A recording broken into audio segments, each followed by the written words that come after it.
संदीप भान हमारे साथ जुड़ चुके हैं। संदीप नमस्कार, शुक्रिया साथ देने का।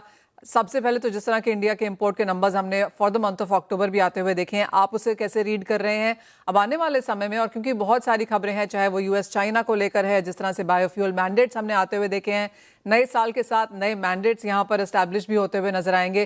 किस तरह से आप 2025 खत्म होता हुआ देख रहे हैं और किस तरह से शुरुआत हो सकती है अगले साल की? Thanks for having me. देखिए, जो एक्सपेक्टेशन थी कि ये साल एंड थोड़ी बुलिश नोट पे होगा, वैसा कुछ हो नहीं पा रहा है। In fact last couple of weeks में market has decisively gone down. उसका मेन कारण था कि एमपीओबी की जो मलेशियन पाम ऑयल बोर्ड की जो मंथली रिपोर्ट आती है, जो उन्होंने 10 सितंबर को रिलीज करी थी, वो बहुत बड़ी सरप्राइजिंग रिपोर्ट आई थी, इन द सेंस कि उसमें जो उन्होंने स्टॉक्स दिखाए थे, month end stocks that came to close to 2.36 million tonne, जो कि मार्केट के लिए एक बेयरिश सिग्नल थी। Market was expecting way lower stocks, पर स्टॉक्स 2.36 आने से पहली इंडिकेशन आ गई कि बाजार की ये थोड़ी सी बेयरिश ट्रेंड नजर आ रही है। सेकंड था फिर प्रोडक्शन, अक्टूबर में एक्सपेक्टेड था नीचे, बट अक्टूबर के Malaysian production is coming higher. Anticipation है कि 6 to 7% अपसाइड में आएगा, जो कि पहले लगता था कि सितंबर पीक होगा, बट अब it move to October peak. तो वो भी अपने आप में एक बेयरिश सिग्नल थी। उसके बाद चाइना कि जो लोकल फ्यूचर्स मार्केट है दिल्ली, उसमें इसका इम्पैक्ट बहुत जल्दी आ गया और उन्होंने कंटिन्यूअसली वहां पे सेल डाउन किया, जिसके चलते चलते बीएमडी पे भी उसका इम्पैक्ट अच्छा आ गया। We are seen last 2 weeks में अच्छी ड्रॉप आ गई है बीएमडी में। वी आर आज 4200 भी डिसाइसिवली ब्रेक किया है। तो जो बुलिश ट्रेंड सारी थी, वो अभी थोड़ी सी बेयरिश ट्रेंड में मार्केट गया है। संदीप, इंडियन डिमांड एक सपोर्टिव फैक्टर है? इंडियन डिमांड डेफिनेटली एक सपोर्टिव फैक्टर था, पर जिस तरह से पिछले 2 हफ्ते से मार्केट कंटिन्यूसली एवरीडे नीचे गिरता जा रहा है, उससे थोड़ा सा इंडिया की डिमांड पे भी थोड़ा सा स्लो डाउन हो गया, क्योंकि आप हर एक बायर देखना चाहता है कि क्या ये डिप और आ जाएगी, कि it is now getting a support.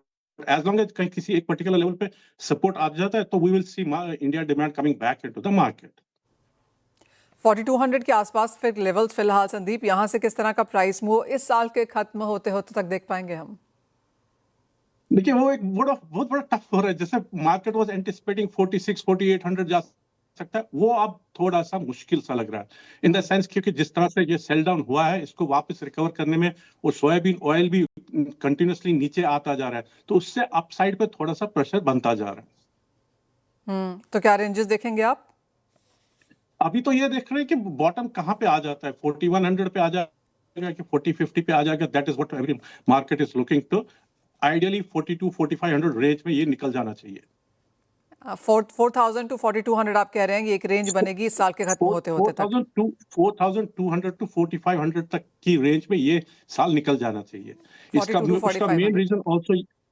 उसका मेन रीजन ये भी है कि अब आने वाले 2 महीने में, और नवंबर और दिसंबर में सीजनली और ड्रॉप प्रोडक्शन में डेफिनेटली आएगा। फिर अगले साल शुरुआत में चाइनीज न्यू ईयर है, ईद का फेस्टिवल है, तो उसकी जो डिमांड है वो दिसंबर शिपमेंट में होनी चाहिए। उससे हो सकता है थोड़ा सा सपोर्ट मिल जाए। संदीप, इंडिया का मिक्स कैसा बनता हुआ देखते हैं आप? क्योंकि सोयाबीन ऑफ कोर्स एक चीज है यहाँ पर, और जिस तरह से हमने प्राइस मूवमेंट आते हुए देखी है, कई सालों के बाद एक पैटर्न ब्रेक करता हुआ नजर आया है। तो ओवरऑल अगर यहाँ पर एसएनडी देखें इंडियन मार्केट्स के लिहाज से, तो वो कैसी दिखती है? इंडिया ने तो स्विच तो बहुत किया था वापस टू सोयाबीन ऑयल, क्योंकि पाम ऑयल भी वापस प्रीमियम पे आ गया था।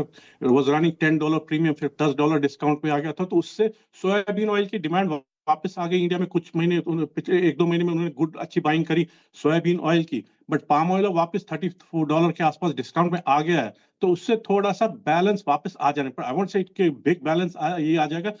इंडिया जो पहले अगस्त में उन्होंने करीब मिलियन टन लिया था, अब we are expecting in back dropping down to 600 to 700,000 tons in our next 2-3 months.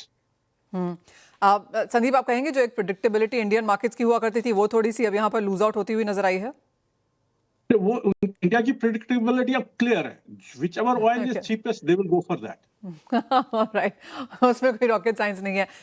Sandeep, एक फाइनल सवाल दिन, बाकी एडिबल ऑयल्स की अगर बात की जाए, 2025 एज अ कैलेंडर ईयर तो हमने यहाँ पर बढ़त आते हुए देखी है। पाम इतना प्रीमियम डिस्काउंट और वो इतनी वॉल्टिलिटी के बाद अभी भी थोड़ा सा यहाँ पर इन द माइनस है। आपने 42 to 4500 बोला हमें अगले 2 महीने के लिहाज से, लेकिन given the kind of scenario जिसमें हम यहाँ पर हैं, चाहे वो डॉलर है, चाहे वो करेंसी मार्केट्स हैं, टैरिफ कंसर्न्स हैं, बायो मैंडेट फ्यूल्स हैं, किस तरह से 2026 पैन आउट होता हुआ देखेंगे, और क्या 3 चीज़ों पे आप नज़र रखेंगे अगले साल के लिए? देखिए अगले साल के लिए सबसे major factor still remains biofuel. We have to see Indonesia क्या करेगा B50 में, क्या वो इंप्लीमेंट करेंगे, फर्स्ट हाफ में करेंगे, सेकंड हाफ में करेंगे। That will be a major determining factor for next year's price trend. उसके बाद obviously soybean oil, sunflower oil की क्या सिचुएशन रहती है। अभी तो competition is only between palm oil and soybean oil, क्योंकि sunflower oil is way higher. 100-150-200 dollar के आसपास प्रीमियम बनाए रखा है सोयाबीन ऑयल के सामने, इसलिए it's mainly between palm oil and soybean oil.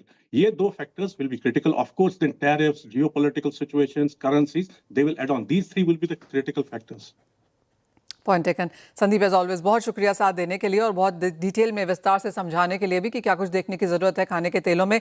जैसे कहा गया कि इंडियन डिमांड यहाँ पर फिर से लौटती हुई नजर आई है, लेकिन जो इनिशियल हम मिलियन टन में यहाँ पर आता हुआ माल देखते थे वो अब यहाँ पर 600-700 टन जैसा ही रह जाएगा। एंड ऑफ कोर्स अगले साल के लिए जहाँ तक बात है तो वो इंडोनेशिया, सन एंड सॉय और साथ ही साथ मैक्रो फंडामेंटल्स यहाँ पर उस पर नजर रहेगी। वेल ये तो बात